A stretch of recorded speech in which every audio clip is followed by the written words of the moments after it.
Welcome back, everybody. This is Brother Me here. Today, we are continuing our quest to beat Solasta. We are at our last save point, sort of. We've adjusted some things, and let me explain some stuff here because I have to not apologize so much as correct mistakes that I've been making while playing this amazing game. Let's get our characters in the light, for one. And I can kind of show you what I've been doing. So I have gone back and rested to heal some people up. Actually, did I? I don't think I did. I should probably go do that. How many spells you guys got? No, I didn't. So let's actually go do that. And part of this is an apology based on the stupidity of the way I've been playing this game.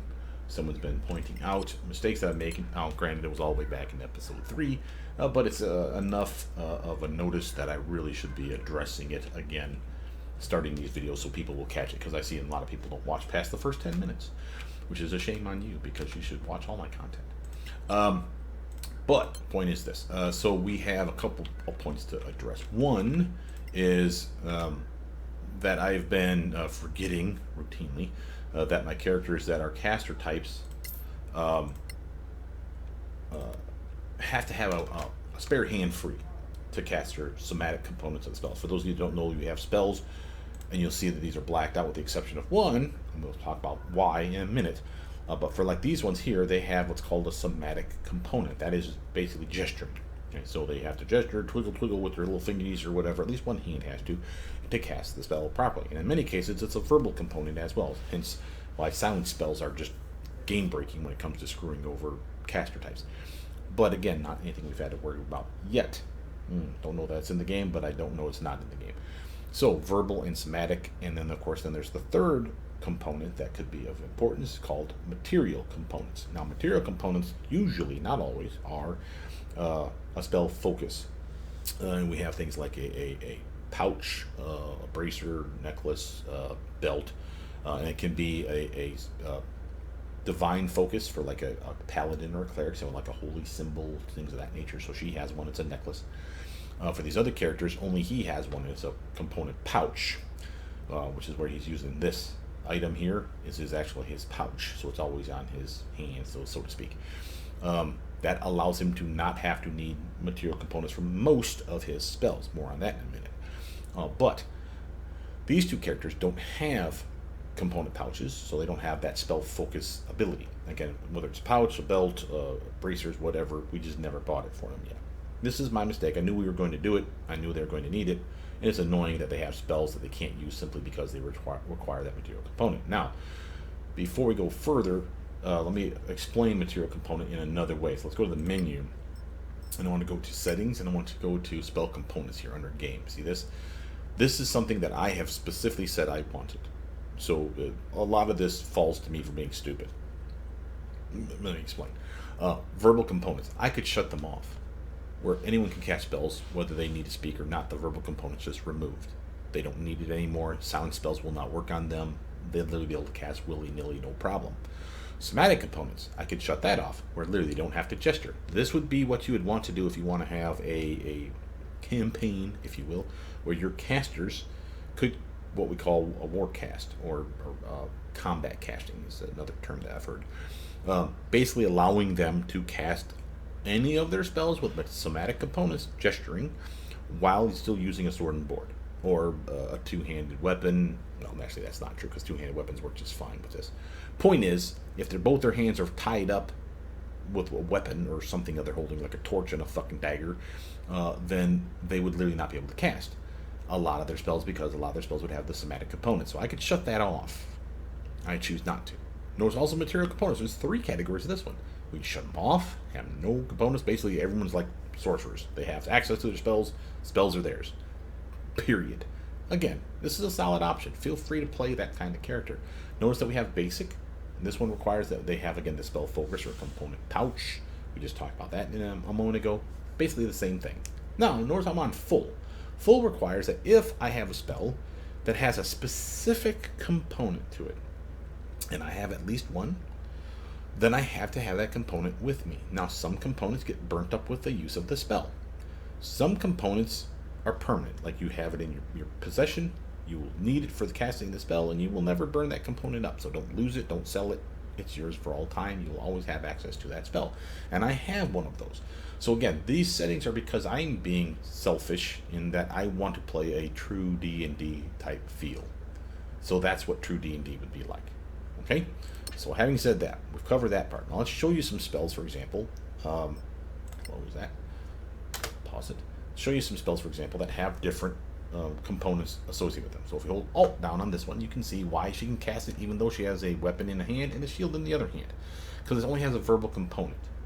Now, am I advocating that you only load up on spells that only have a verbal component? Actually, yeah, I kind of am. I'm not saying all of your spells, because that's not going to be realistic, but you should at least have 1 or 2 at each level if at all possible. Why? Because, again, sometimes you just need to sword and board it.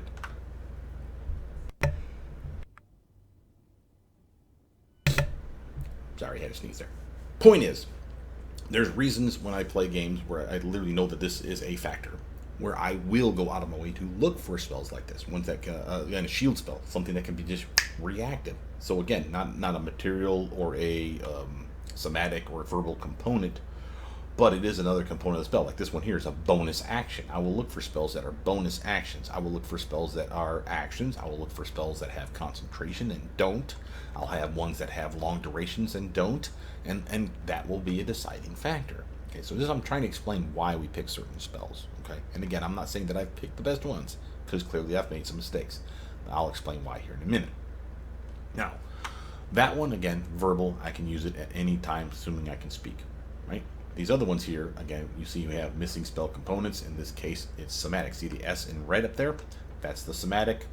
Somatic, and she has the material. The material component for her is nothing more than a deity focus. In her case, it's a necklace charm that she has. So again, she has the material component, the medallion. So she just needs to have a free hand free. That's why I can cast Shield of Faith once I switch to this. See that? See how all of them light back up again. So again, that alone was enough to lock me out of all my spells but one by having 2 things.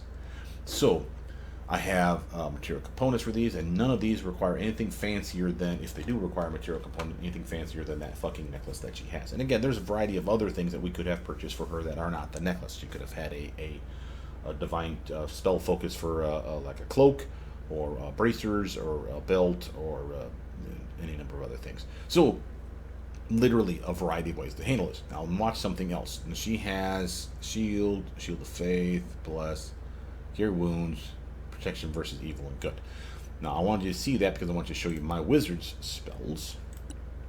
And notice how I have stupidly, well, while I'm using a 2-handed weapon, remember that means I have a spare hand free because I can hold a staff in one hand, not swing it, but still hold it, and cast my spells. So these guys should be built a different way. We'll talk about that here in a moment.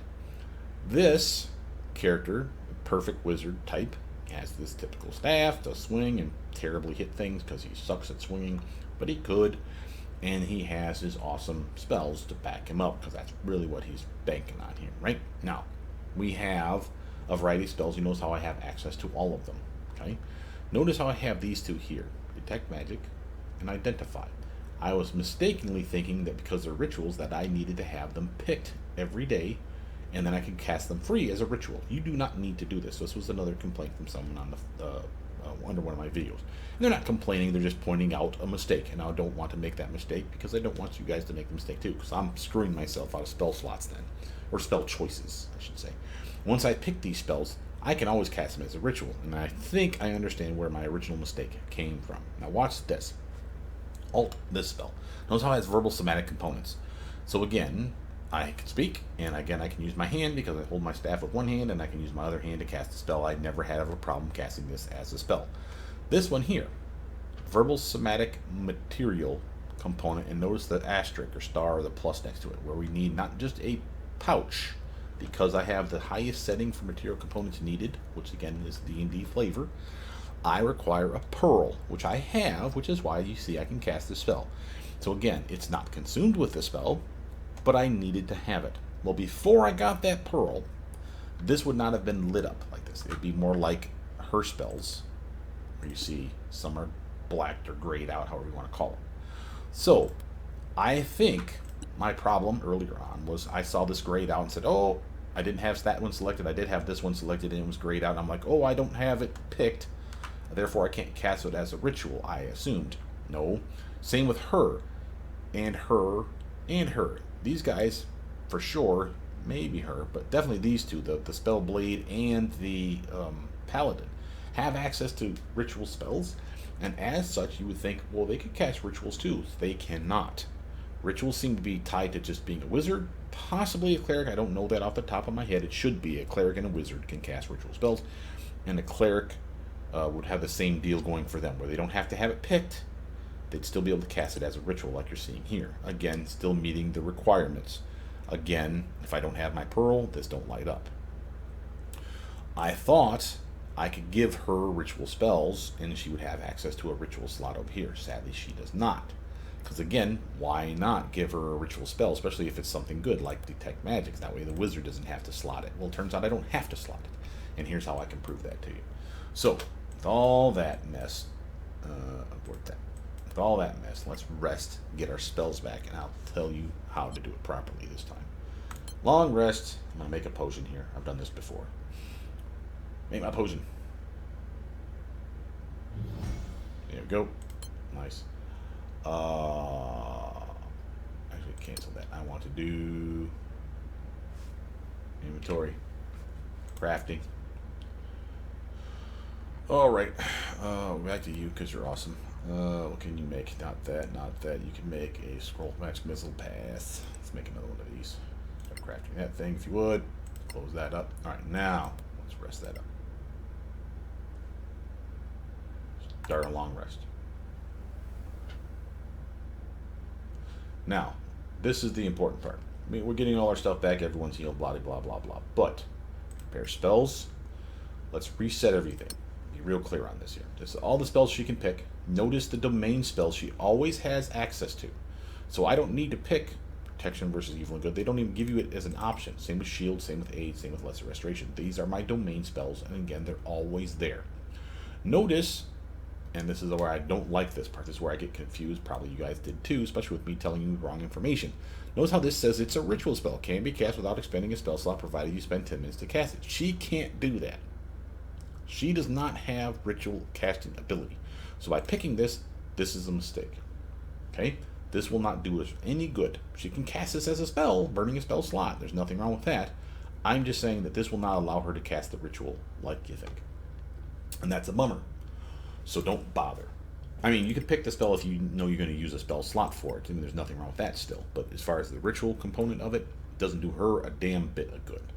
So pick spells that make sense to you. And again, Cure Spells make sense to me. I like Shield of Faith for some protection for myself. I don't mind grabbing things like that Branding Smite, because again, the verbal component to it only. What's Magic Weapon looking like? Verbal and Somatic, again, she'd have to switch weapons, and that's the downside of that one is now, again, she's switching weapons and buffing the wrong damn weapon. Do you see the problem? Protection from Poison, that one's Verbal and Somatic. Detect Evil and Good, Verbal Somatic. How does that one work? Becomes detect versus evil and good, detected by aberrations, detected as aberrations, celestial, elemental, fey, fiend, or undead. So she'd be able to see undead within 6 cubes of her, period. As long as they're within 6 cubes of her, 6 tiles, however you want to think of it, then she's going to be able to see them while this spell is up. And it's a 10-minute spell. Concentration spell, obviously. Not something I care about. Bless, on the other hand, is a decent one. Maybe I got left one.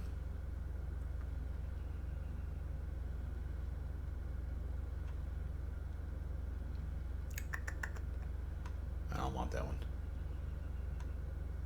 Probably that one. You know what? No, I'm going to do Detect Magic just to show you that it's not helping her. Okay? Validate. Notice I'm going to do the same for him. However, I'm going to clear his, and we're not going to pick Detect Magic. We're not going to pick Identify. What am I going to pick? Well, I want my Fireball, I want my Fly, I want my Scorching Ray, and I want my Dark Vision. That's 4. Definitely want Magic Missile. I definitely want Mage Armor. And Burning Hands is a nice AoE. And I'll take for my last one, what? How about Protection versus Evil and Good? Okay? Again, notice I'm not using my 2 rituals. And there's a third that I haven't scribed yet. It's the Comprehend Languages spell. Again, it is a ritual, but we don't have to pick it. Validate that. Close that out. We're done. We have our spells. Now, I'll prove it to myself. look at hers. Again, she can only use the one. She's got all her spell slots back. Switch over. She can use all of them now. And notice her, where's it at? Detect magic is here. You don't see any option for casting it as a ritual, do you? So again, waste. Well, not really. Still helpful, but better suited to have the wizard to do it for free, is my point. But on the fly, sure, I suppose you could do this.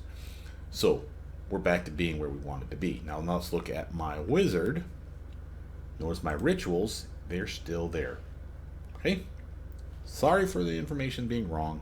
My apologies for getting it wrong. Again, I'm confusing too many systems here with too many things in my brain running while playing this game. I'm having too much fun playing the game to stop and actually figure the shit out properly and explain it to you, so I'm taking the time to do it now. Okay? Another thing that they complained about, or mentioned, was my constant need to switch weapons. Let's talk about why I'm doing that and how I've obviously caught that mistake and I've been fixing it while I'm playing, but I'm not restarting the game to do it justice. So let's talk about doing it justice. While you play this game, if you haven't started yet, what you should be doing, especially for a Spellblade, a Paladin, or even my rogue here that's two-fisting it with that stupid daggers of hers. She's good with the bow.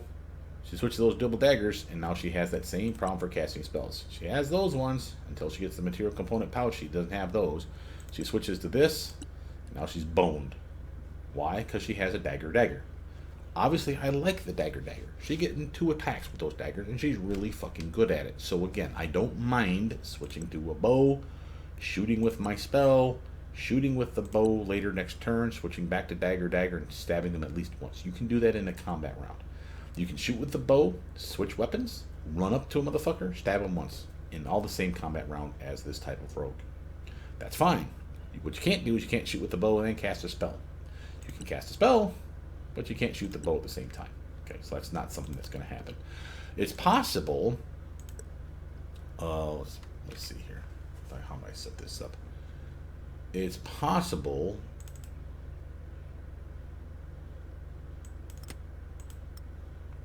Let's put that back. That we could go one-handed like this. So you see how we have two daggers, one dagger, two daggers, cast a spell, I don't have nothing. Switch back to one dagger, cast a spell, I have access to my spells, obviously the ones that need the spell component. Now, it isn't possible. I was looking for it. I was hoping, notice how, again, I have attack and attack. I have two attacks because of the type of character she is. Two-handing, it allows her to do that. One-handing it, I was hoping that would allow her to cast a spell and then still sneak up and stab someone in the ass. Maybe that shows up when you're fighting, because I'm seeing that grayed out area, that special ability that she has, which I can probably tell it to you if I go to the character. Oh, what is it called? No, it's none of that shit.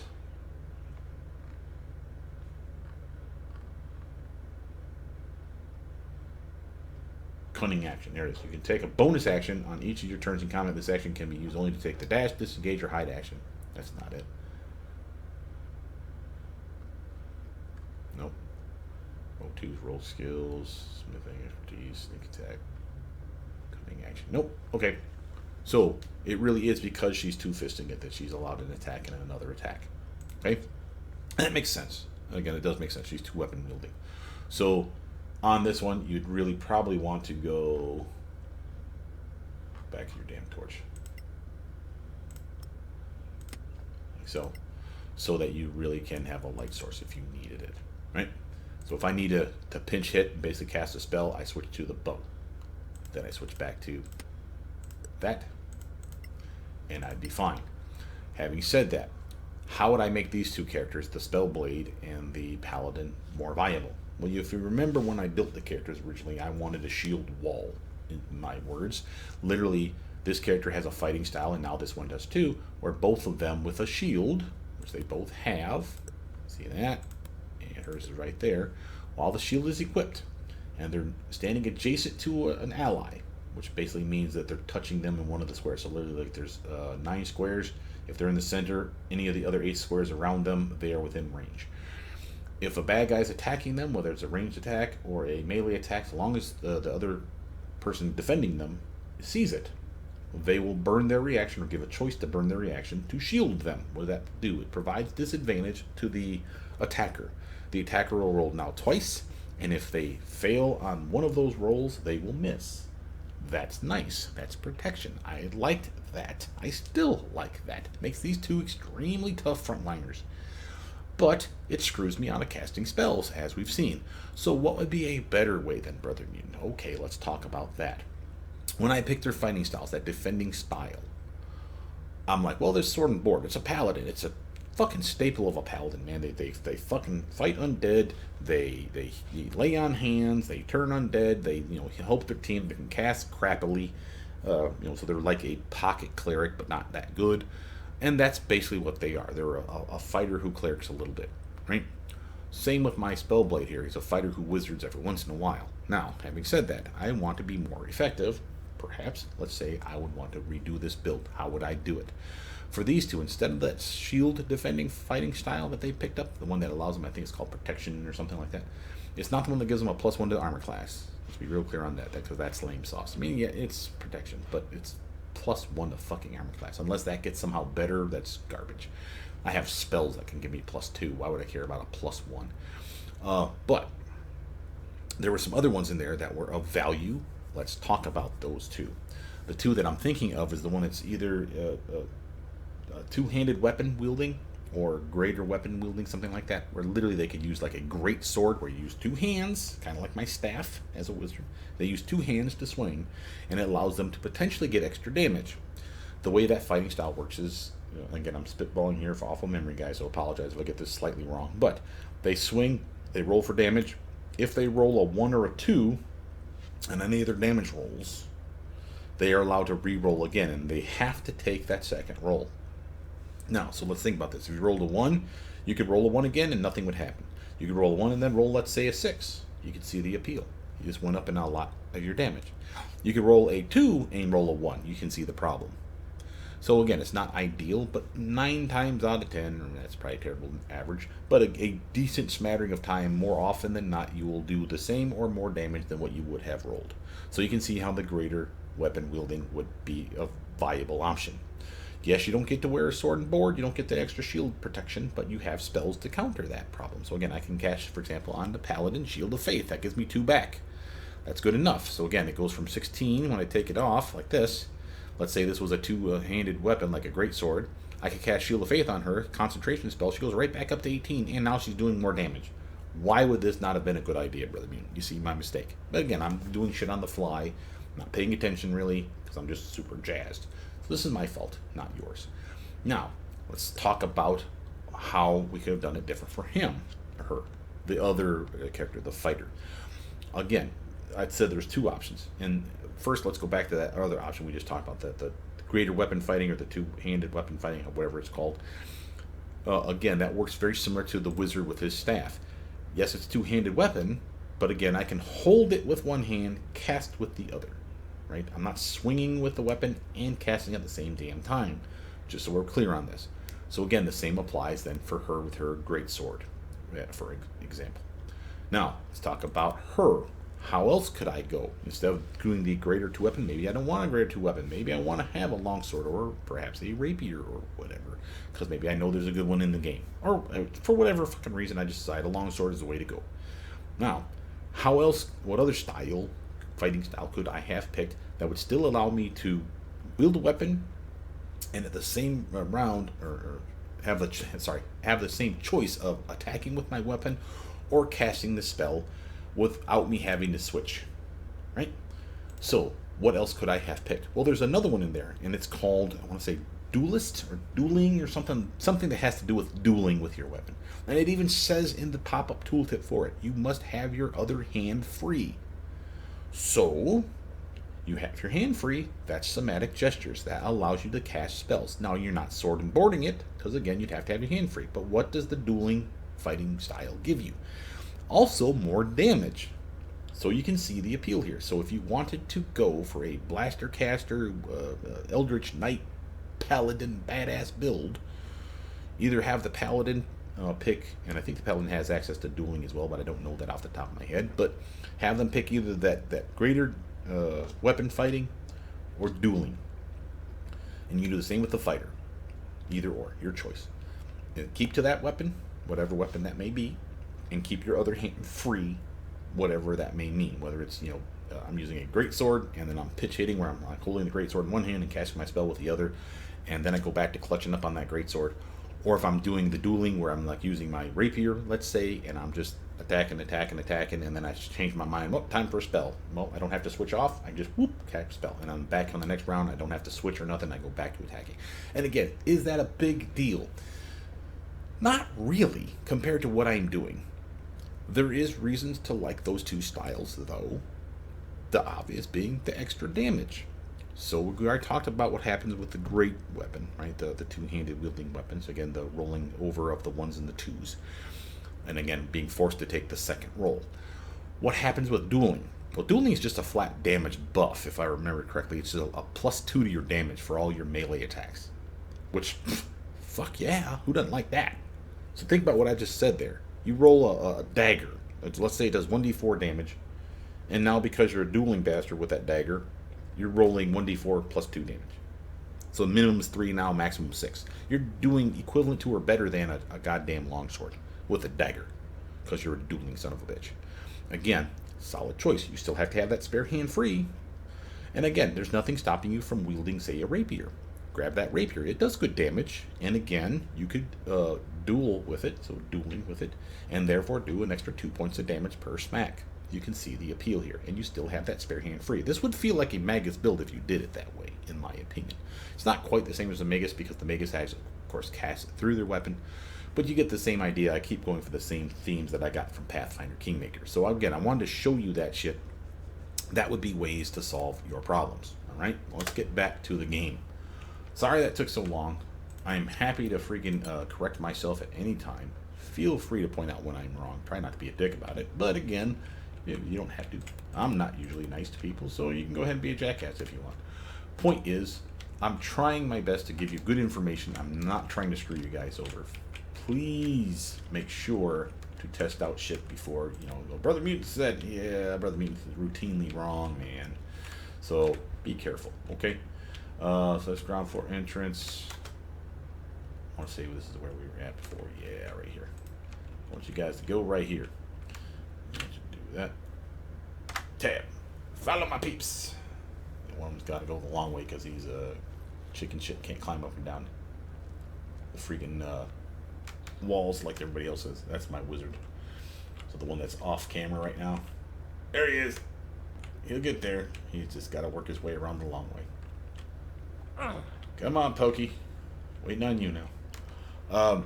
So, again, somewhat of an apology for steering people in the wrong direction. I certainly don't mean to do so, and I hate to give wrong information. Thank you for whoever did post that information to me and corrected me. I do appreciate it, and again, you were reasonably nice about it. You were kind of tongue-in-cheeking it a little bit there, but it's okay. I understand. It's all meant in good fun. They were just giving me shit because it was taking me forever to realize that I needed to have my spare hand free. And again, valid point. Again, I am, though, super jazzed about the game, and it is kind of blocking my vision about certain things. Hell, it took me forever to figure out what the material component aspect was. And again, stuff that should be common sense to me, but again, I'm so excited about the game, I'm not really paying attention to stuff that I should be paying attention to. So, here we are, back to where we need to be. Spells all ready. Let's buff up, shall we? First, Wizard. Been forgetting to cast his mage armor on himself because he's a doofus. Remember, that is a long buff, 8-hour buff. You definitely want that. Other things that I can do, notice, again, I'm just going to pause the game here while we do this part. Highlight verbal somatic material components. He has access to all those, hence why they're all blue. 10-minute buff with concentration for fighting undead, which is where we're at right now. He can literally impose disadvantage on their attacks to him.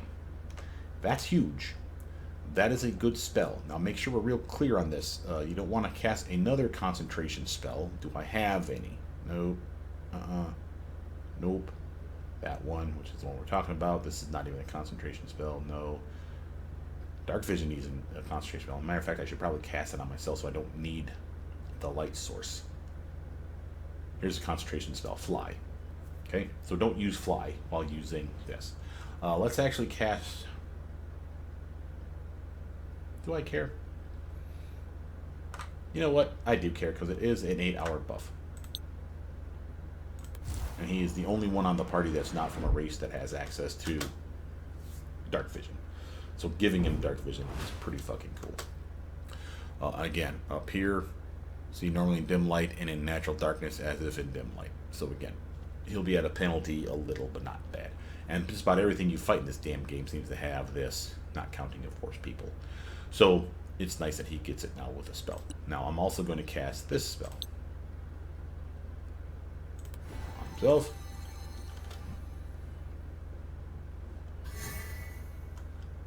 Notice concentration. Okay, a little icon, and I'm pointing it down here with my cursor. This is your concentration meter, just letting you know. Click to stop concentrating. Why would you want to do that?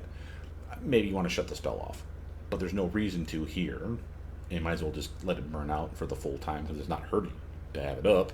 If you cast another concentration spell, it will warn you, hey, you got a concentration spell up. You're going to cancel the other one? Are you sure about this? I mean, for example, fly being a fine example of my other spell that is a concentration spell. If I have fly on me or someone else where I'm concentrating on you and you're zipping around because I'm concentrating on you, and then I'm like, oh shit, I need protection from evil and good. Well, shit, you're going to plummet to the earth, right? Because I'm not concentrating on you anymore. I like this mechanic. It's annoying to keep track of it, but it's part of the game, and it's the reason I like it is because I never thought it was cool to have a wizard.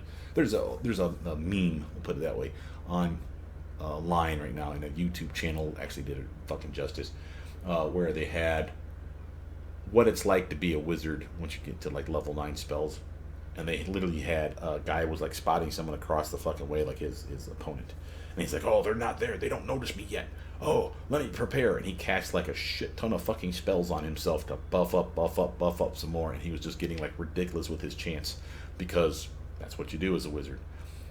They take a lot of that shit away now because, again, you can't have but concentration on one spell. So none of this, that, and the other, and several others going at the same time. There are some spells, again, Mage Armor being a fine example. Where you at? Right here, where you literally do not have to have concentration. You cast it, you set it, and forget it. Totally sweet. Same with our Dark Vision. Set it and forget it. Awesome. Now I want one to give me disadvantage. So again, I have a better chance of surviving those blows because 16 armor class is still shite. So, just to give you some kind of frame of reference for what we're doing here. Now, does this character have anything that they would want to cast? Not a goddamn thing. As a matter of fact, they can't cast anything until they do like this. And even then, the one that I'd probably want would be the dancing light, so I can light up the area around them. Again, without that material component, I can't do it. So that's fine. Go back to our axe and our board here. About her, anything that she wants. Again, not until she switches. Again, she can't cast any of these without a material component pouch or spell focus. She doesn't have any of those. This one's reactive. She can't even cast that when she's doing this, which is why she routinely gets hit. So if I wanted to be more careful with her, I'd really want to stay with bow and arrow, which, by the way, says that she has 16 arrows. I need to probably up that a little bit by doing like that. There we go. Okay. Now, so there's nothing that she needs to buff up with, is my point. What about her? She has spells that she could cast, like Protection versus Evil and Good. Shield, again, reactive. Again, only works when she has a free hand to be able to do that spell, because again, alt, you see verbal and somatic. So again, a terrible build for her to do sword and board. Shield of Faith, on the other hand, she could cast that one now, and that's a concentration spell, but so is this. Now, what do I rather have? Would I rather have a +2 to my armor class? Notice it's 16 now, 18 with my shield, 2 more with Shield of Faith. Meaning I'd have a 20 armor class. That's pretty fucking tits. I could do this one instead, because again, it's a concentration spell, and I can't have both, sort of. There's a way around that. We'll talk about that in a second. But I could cast this one on myself and be happy with that. It doesn't give me a bonus from armor class, but again, I could switch back to my axe and my board and get back up to a 18. And now all these undead we're going to fight have disadvantage. Remember what disadvantage is. They roll twice on an attack. They take the worst of those 2 rolls. And that's permanent as long as I still have my concentration going. That's always going to be a thing. You can see the appeal of that one, right? But, wait, there's more. Why not get both? Again, we have Shield of Faith, we have Protect versus Evil and Good. Why not do both? Because again, they're concentration spells, brother. You can't have a concentration from one character split between two. Sure, my wizard, stupidly, buffed himself with protection versus evil. I didn't have to pick me. Why not pick your front tank? I could have cast this spell on her. He would be concentrating on it. She would reap the benefit of it. Then go to her, cast Shield of Faith, use her concentration now to give her the extra 2 armor. So she would be rocking, like I said, with the sword and board, a 20 armor class with that shield up, or that spell up, Shield of Faith, and she would be imposing disadvantage on them because of the protect versus evil and good that my wizard would be casting on her. That should work. And I'm stupid and I didn't do it. So the question is then which do I want her to have? I'm going to go with Shield of Faith. And again, I could do the same thing where you see Shield of Faith could have been cast on anyone, but again, it would have been her concentration holding it in place. There we go. Now that's only a 10-minute buff if I'm not mistaken. Yeah. So, switch back. Quick save that mess. There is one other thing she can do here. Now, pause the game. On that, it is a very quick use. This quick use is this, Divine Sense. She literally can pop out her senses, and within 12 cubes of her, she can actually sense Celestials, Fiends, and Undead, which again are Undead are what we're fighting in this area. So, that is of concern. We don't need to do that until we get to a spot where they would be. I have light sources in this area that we know we can smack out by busting out the windows.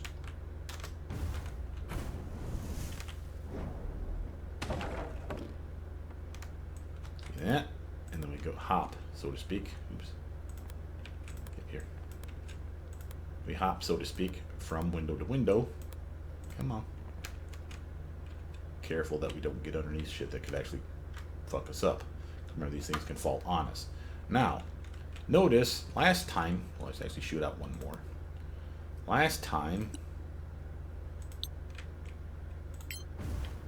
I did this, you're watching the previous videos, we were all the way down here before we triggered this pile of bodies. This pile of bodies had ghouls around it hidden from us. Notice that we got attacked from behind because there was another pile of bodies I didn't even notice. We must have skated across the bottom wall here and just did not see the bastards. So, go like this. I want to get everyone in the right orientation. Remember, I have my 2 fighters, the types up front, the heavily armored people up front, and then the 2 weak bastards around back.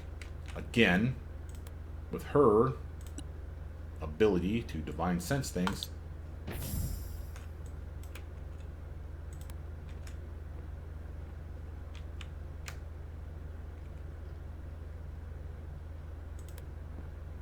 hoping that it would unlock them. So they must teleport in, technically speaking, so that's kind of cheesing it. If we sneak around here, let's see if we can unlock them. I did it the other day. They just suddenly showed up once you got to a point. I think that because we're stealthing it, though, we're actually getting lucky in that they're not attacking us. Because I was able to bring them out and then get away from them. Matter of fact, I was able to get all the way to this light source. Yep. Damn it. Here we go.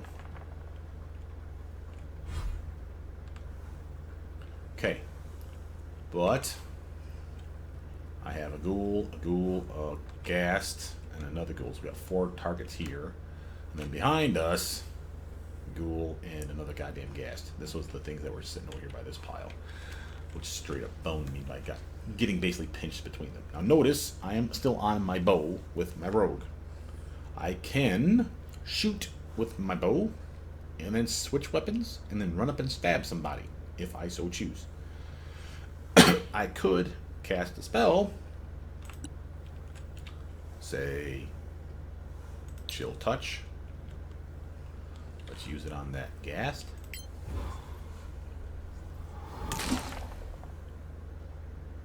He is now chilled. And if you don't know what that means, highlight under Chill Touch here, hold the Alt down and read it. Inflicts chilled. Cannot gain hit points if undead. which he is clearly, disadvantage on attacking the caster. The caster is me, Shadow. So, if they're coming over to me, already this doofus has disadvantage. It's only for 1 round, or while chilled, which I think only lasts 1 round. But, it's nice, and again, we'll appreciate it. And again, did some damage besides. Now notice, I'm switching weapons. Notice how I get back to having an attack. Why? Because she's a dual-wielding son of a bitch. By having her use one action, the first action, to be casting her spell, and then being able to switch back, she can do this. See that? So I was able to do 2 things. Cast a spell and attack all at the same time. Well, same time. Same combat round. And that's cool to me. Not ideal, but it was appealing. This is my blocking. This is, again, the disadvantage we were talking about. Now, she has that disadvantage because, again, she has...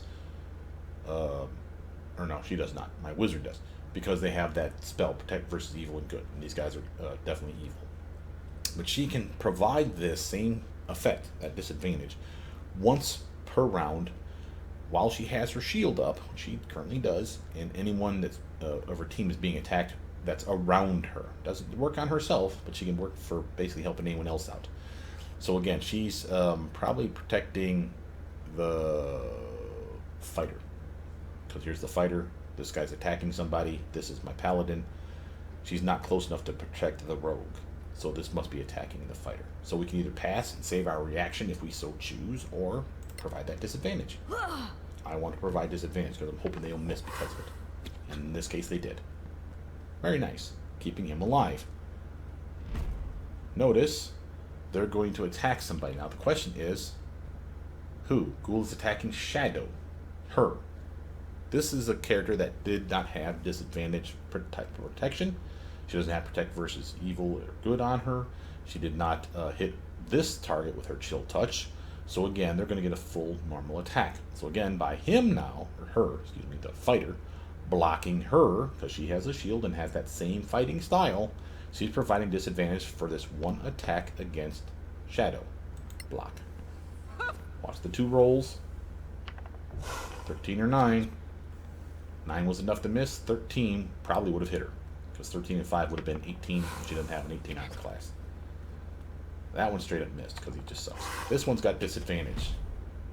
But now this kicks in. She has Uncanny Dodge, so they hit her. Because disadvantage, he still rolled a 14. He rolled twice. 14 was the worst of the 2. Still good enough to hit her.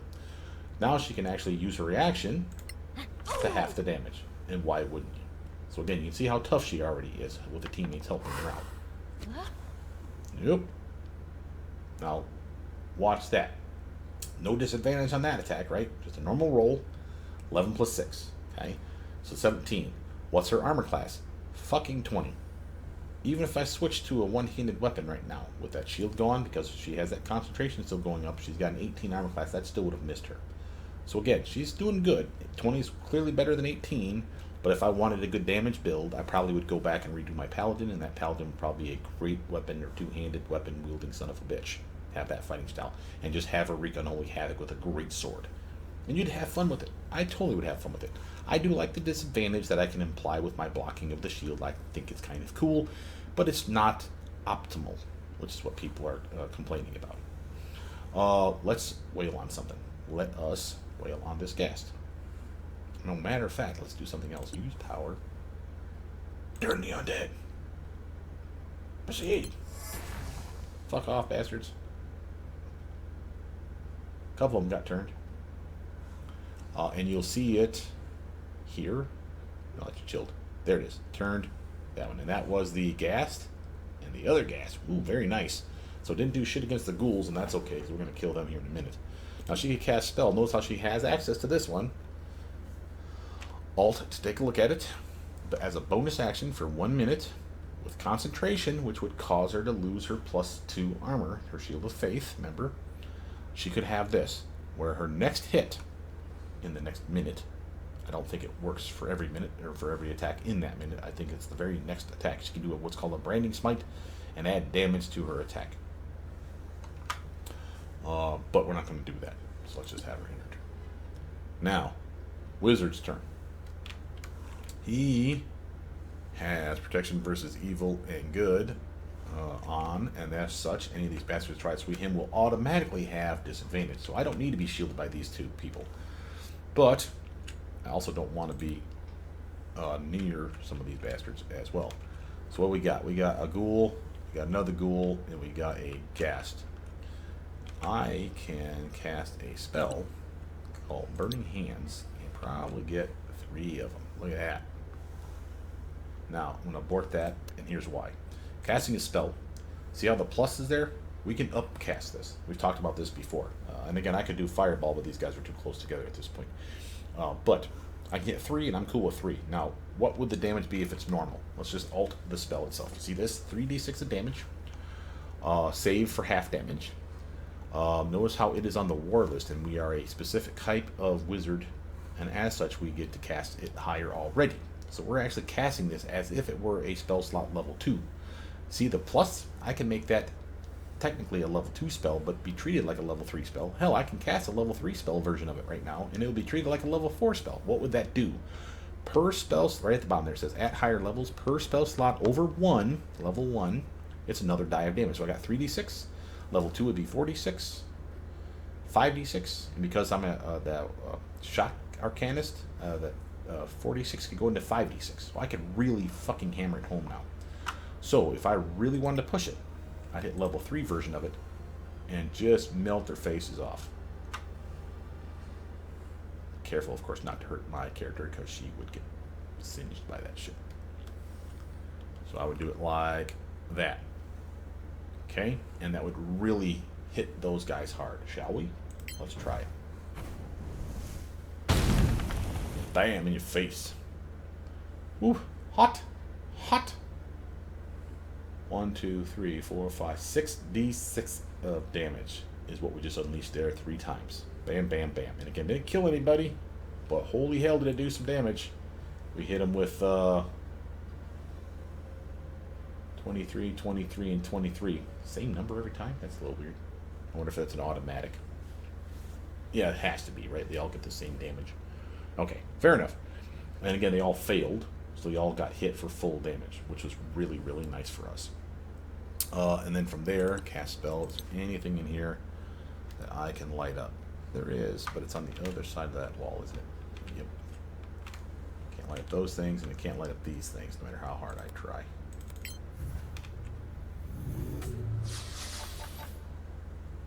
Shame. Something that should have added candles to that thing. What? It's okay. We're standing in the light anyway, and these guys are clearly goddamn visible in most cases. Some are in the unlit areas. Wow, that really doesn't filter the light up very much at all. Something else I should have done is I probably should have cast a cantrip on my staff, lighting up my staff, and everything around us would be a little bit brighter. But again, I don't have to worry because I have dark vision, and so does all my teammates. So again, me because of a spell, everyone else because of their race. So we're really not imposed by that penalty quite as bad as you think. Let's end his turn.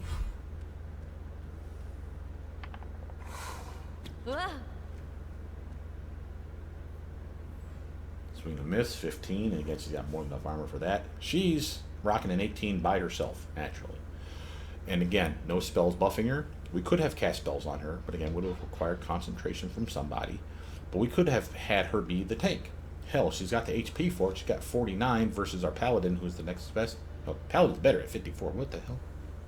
Oh, yeah, that's right. We made her our pack mule, so she's stronger. She's tougher. That's what it was. So she got the con buff. She got the strength buff.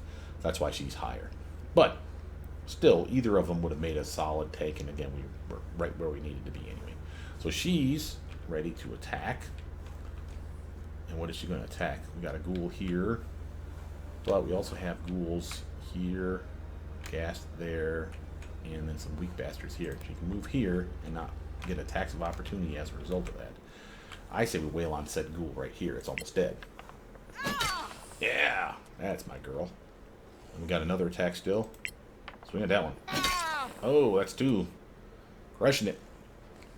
So, I can action surge and swing at this one. Matter of fact, why not? Well, let's swing at this one here, though. Up on Cassandra, and I don't like that. And use power. She hasn't taken any damage, so there's no need for that. And your turn. Okay. Shield wore off of that guy, finally. Notice how it's her turn now. So it lasts as long as it, until her next turn. There we go. I can, now that I'm dual wielding daggers, I can literally attack and attack if I so choose. I will not get sneak attack on this, I don't think. And the reason for that is there's no one flanking for me, and I'm not invisible or anything like that. So I'm literally just gonna chop this guy. But I'm okay with that. So let's do that. First swing. Swing and miss. Second swing. There we go. Not great, but did what we needed it to do. And again, I could move, but the only place I can move to without provoking an attack of opportunity would be here. And there's no point in moving there. So I'm just going to stay right where I'm at. Now, someone's being attacked. Spellblade. My fighter is being attacked. Cassandra can impose disadvantage. Do so. Huh. 15. Not enough to hit an 18. Now the same is going to happen here, but in this case for Shadow. That's my rogue. And again, Spellblade is going to fucking block it and provoke disadvantage. Do so. This is basically why my fights are different than other people's. It's not flash in the pan. It's more about protection. Surviving the fight, so to speak. Notice how I get an attack of opportunity. It's going to suck, but I'll give it a go. Hey, look at you with a big whacking stick of 10. Got a critical hit on that bastard. Oh, that's because he was fleeing, because he's been turned. Nice. We'll finish him off later, but we'll come back to these guys now. So now we have Cassandra's turn, the Paladin. And again, I have the ghoul still here, but notice if I step up, still fine, and I get within range of the other ghoul, which I kind of want to do. Okay? Can't hit this guy. Too far away to do it. However, I could hit him if I switch weapons and chucked like a javelin in his face. I don't know that I want to do that either, but I'm okay with wailing on a ghoul. Let's wail on this one twice. Now I could smite, and I have choices. I could be level 1 by default. It's level 1. See how that? I can select level 2, which obviously you need more damage dice, and smite them extra heavy. I'm not using my spells for anything else. Really, why not use a level 2 to really end some of these fights early? There you go. There's the dead guy right there. And now let's swing at this doofus. Swing and miss. Okay. Can't hit him all the time. End your turn. Now, Brother Mutant's turn. On again. We got problems with the Palain gas right here. However, Brother Mutant has spells. Now, I could hit him with, say, Fireball. That's wasteful. I could hit Upcharge a Scorching Ray, which again, if you hold Alt, you'll find out that it gives you another target, which means instead of it being, what is it, 3 targets? So 3 arrows, which remember can be the same target each time. So instead of 3 arrows to his chest, I can do 4 if I upcast it. That's kind of wasteful. Also, Magic Missile. I get extra missiles for every upcasting, so I get 3 for level 1, 4 for level 2, 5 for level 3, which I could do 6 technically for me, because again, I am an upcasting son of a bitch with being a shock arcanist. So I'll just cast a level 1 version, which will actually be treated as if it were level 2. Notice how it's giving me 4 missiles instead of 3. That's how you know. Click, click, click, click. Kill that guy. Not gonna kill him. Nope.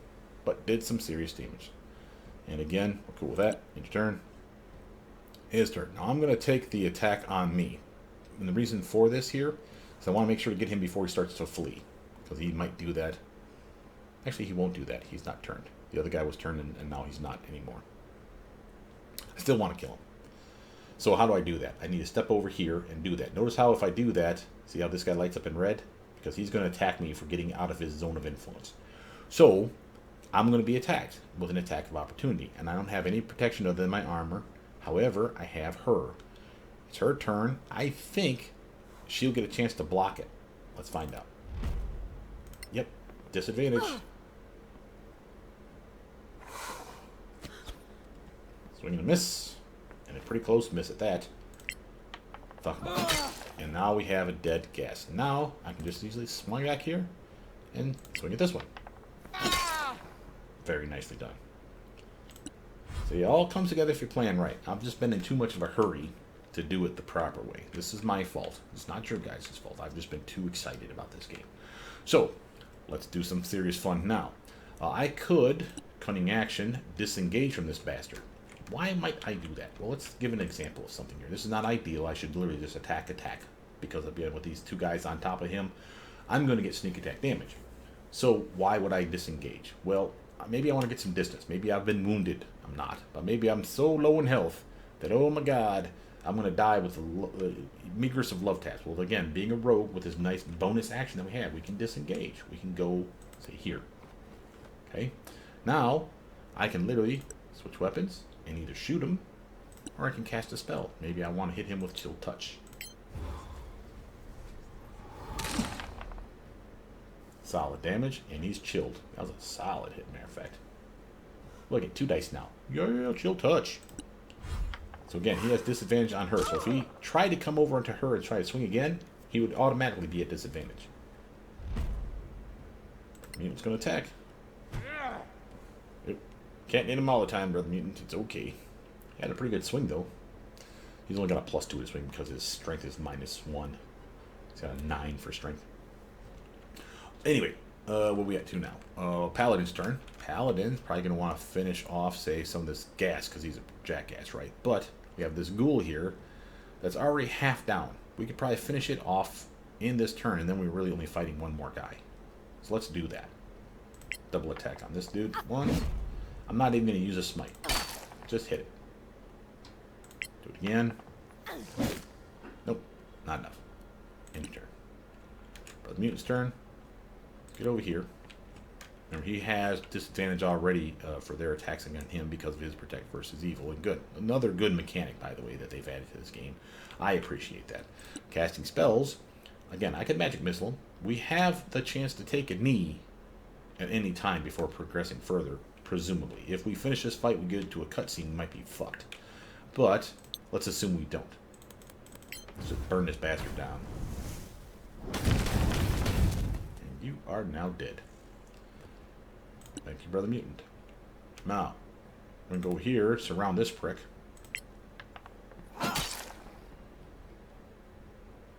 Do it again. Oops.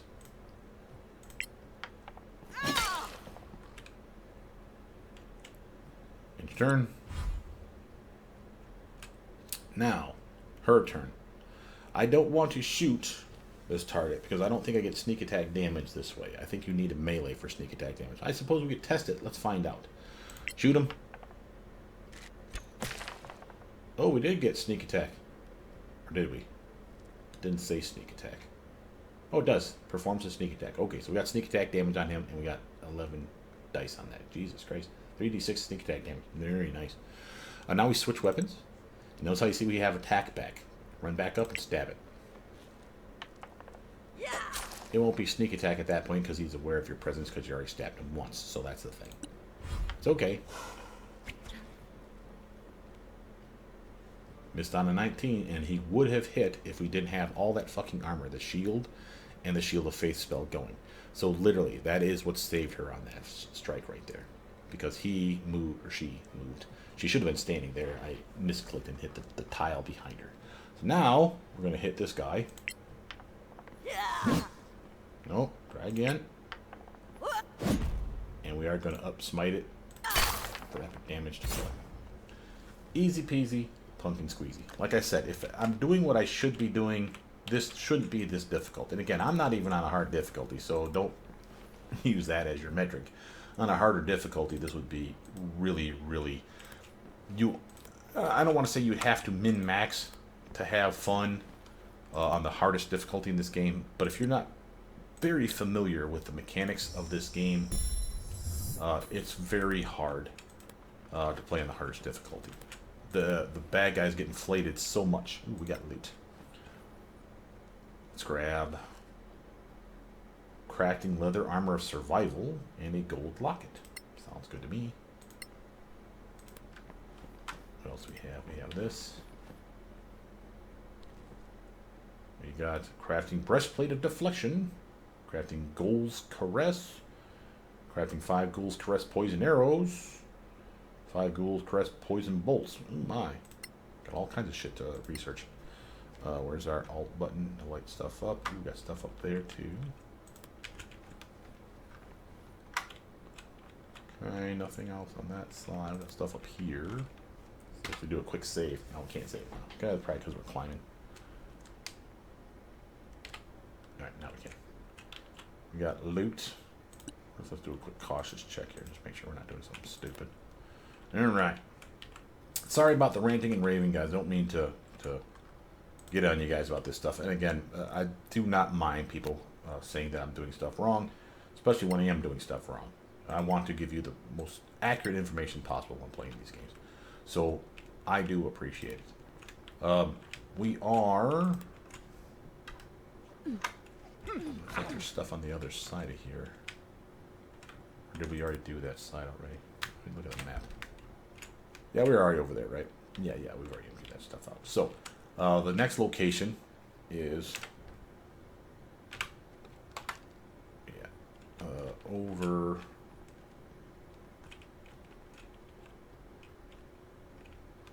Next location is over here. Yeah. And we're not going to go there just yet because we know that it's got to be like a big nasty boss fight there, more likely than not. So what are we going to do? We're going to go back and rest. So we don't need to be cautious now. Unless the map refilled with bad guys, this floor's already been cleaned clear. But we can go to the ground floor entrance as a fast travel. Boop. Go to here. Go to the map and go to the bed. Long rest safe area. Yes, please. Alright. And this gives us the opportunity to do stuff. So first, before we forget, what were those things that we just found? Crafting scroll of mage armor. Cool. Abyss Moss ×2 and Angry Violet, we can have mage armor, and we wouldn't have to slot it on our wizard anymore. And the reason that that's important is because that would give us another magic missile. Okay? And that's reasonably cheap, and that spell lasts for like 8 goddamn hours, and it's no concentration. That's an awesome choice. Here, crafting leather armor survival. Read it. The leather armor survival, we require primed leather armor, which I don't think we have yet, and then something called a lifestone, which I don't think we've seen yet. Then we have crafting breastplate of deflection, primed breastplate, and mithril stone, which I know I haven't seen any of those. Now we have our crafting goals caress. Read it. Storm heather, magnesium, beetroot lichen. And then we have goals caress poison arrows. Storm heather, magnesium, beetroot lichen, and arrows ×5. So basically we're making the poison arrows. Ghoul's Caress makes it sound like it's probably paralysis. Now we have the poison version for the crossbow bolt as well that we can craft. And anything else? Stretching love letter, worker's letter, cryptid spellbook, which we need to turn back in. I think that covers it. Let's check just to make sure that no one else picked up anything silly. What we got? Cure wounds. Which actually I'm going to slot potion here. By the way, you can grab both of them. For those of you that don't know. I just found that the other day. Here's our leather armor +1. We're just going to sell that off. Sell material. We got, no. We got our bones to turn back in. Alright, she's good. We got a bunch of scrolls that we're going to probably scribe eventually. He has bolts that are magic if he needs them. He has corrosive bolts up here. He also has some Ghoul's Caress poison bolts already. And yeah, they do inflict paralysis. And they apparently inflict poison damage each turn. To cancel it. Wow, very nice. But nothing that we need to read. Right? So I think we already read that thing. Yeah, we already talked about that one. Okay, and that's it. I wonder why we have a notebook. I mean, of all the weird-ass things, it's a personal journal. Why the hell do we even care? I don't know. Anyway, moving on. What we got for her? Anything yet? She needs to scribe. We still have that crafting basic poison. We need to end up selling that damn thing. Because again, we can't read it again because we already have it once and we're done. Crafting potion of healing. Again, same deal. That's a duplicate. We don't need it. So let's go to crafting. Go here. Notice that she has skill in stuff, but the only thing she could possibly make is this, and she only has a +3 to making it. That doesn't mean we shouldn't, but we only have one magnesium, so we probably want to put something on the best person for that, if that's what we're going to make. This person has no skill in any of that stuff. She has basic poison bolts, but she doesn't have the scarn powder to make it. Looks like she's already crafting it though, so she's already working on it. That's okay. And he is currently working on Potion of Healing right now himself, and he has some hours to burn on that. So if we're lucky, after taking a knee, both these guys will have made their thing. I could then have her start crafting this, because again, she has everything she needs for it. She's got medicine skill. She does not have an herbalism kit though. What the hell is that about?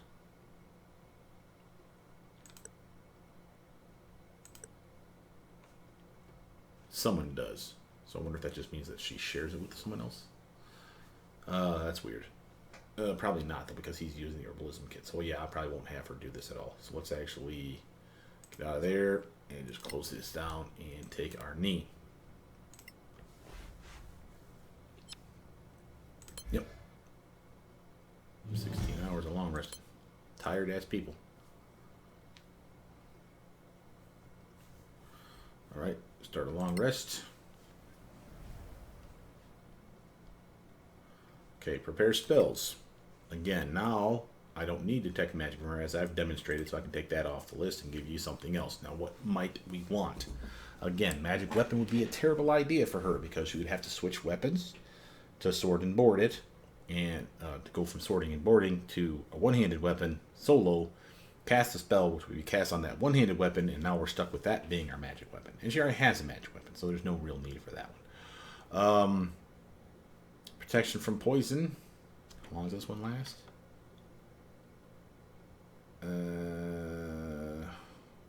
1 hour. It's not a concentration spell. I don't want to get poisoned, so I don't know what kind of boss we're going to fight. Maybe they're spitting acid in her face with poison in it. I don't know. Heroism is a concentration spell. Pass on that. Detect evil and good. Another concentration spell. Again, I can't imagine why you would want this. Yeah, within 6 tiles of you, you would detect evil or good, which means detect aberrations, celestials, elementals, fae, fiends, or undead, which again, we're fighting those things, but within 6 tiles of us, we're probably seeing them and they're seeing us anyway. So I'm not really impressed by that spell. So again, we only have one more spell to pick. There's really not a whole lot to pick. Divine Favor, I suppose, but again, it's also a concentration spell. I'll show it to you. See that? So again, concentration, which means we wouldn't be able to do our Shield of Faith or our Protection versus Evil or Good. So again, that would be a problem. Or Aid. Is Aid a concentration spell? No, Aid is not, but it's a free one. You don't have to worry about picking it anyway. So let's get that protection from poison.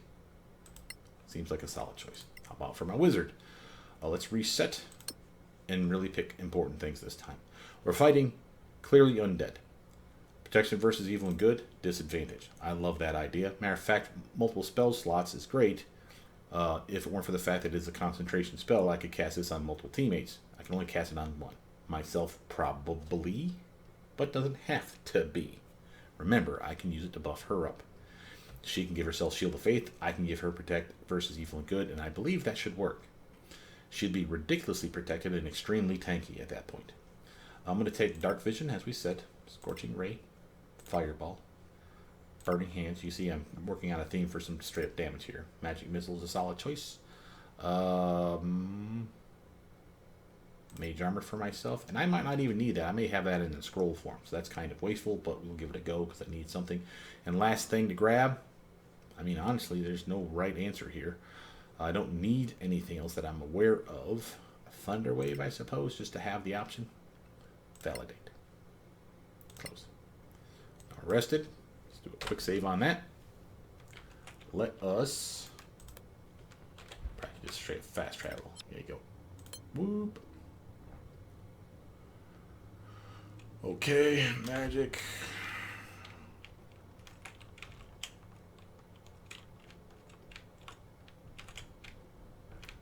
Should be here.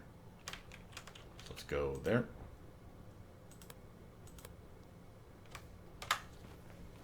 Foul.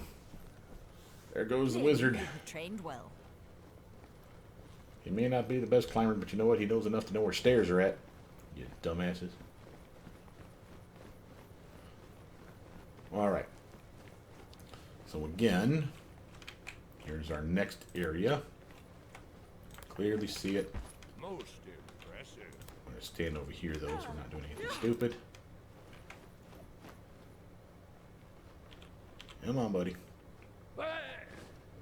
Everybody's healed. Everybody's fully stocked, ready to rock and roll. Let's see if we have any scrolls that I can use for that mage armor like I was talking about. Fairy Fire, Revivify. Yeah, that's important. Cure Wounds. Featherfall. Jump. I have Charm Person. Color Spray is probably alphabetical. Ray. Fog Cloud. Magic Missile. Okay. And notice something here. If I were to double tap that, notice how it takes away my component pouch. So when you say you can get other component items like component bracers or component belts, there's reasons for that. So you can use scrolls. Okay. But we definitely want to have the component pouch. So no magic armor up in here. Or mage armor. About her, none at all. Okay. So what are we going to do?